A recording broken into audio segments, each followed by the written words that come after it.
Olá pessoal, tudo bem com vocês? Sejam muito bem-vindos a mais um vídeo do canal, eu sou a G.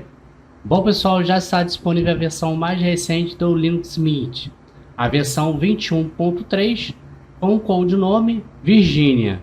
E neste vídeo vocês vão estar aprendendo como baixar o arquivo ISO diretamente no site oficial do Linux Mint, para que posteriormente vocês possam estar criando um pendrive bootável e formate o seu PC ou seu notebook numa boa. Gostou da dica? Deixe o joinha de vocês e vamos colocar na prática. Eu já estou no site oficial do Linux Mint, lembrando que o link vai estar aqui na descrição do vídeo para poder facilitar.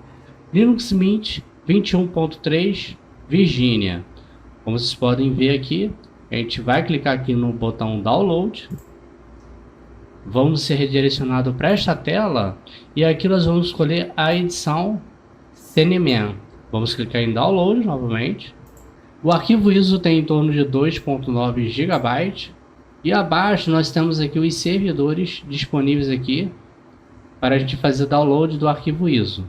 Aí vocês fazem o seguinte, vocês escolhem o servidor de preferência de vocês. Se vocês notarem que está muito lento, olha, ele vai ser feito o download automaticamente pelo próprio navegador. Se vocês notarem que está muito lento, vocês vêm aqui, cancela e troca o servidor, o local de download, tá? Para ver se vai um pouco mais rápido. Esse aqui até que tá legal, vai levar em torno de 20 e poucos minutinhos, tá bom pessoal?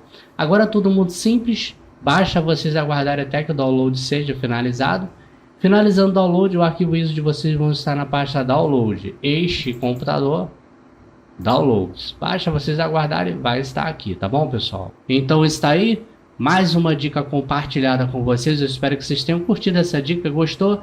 Deixa o joinha, se inscreva no nosso canal se ainda não for inscrito.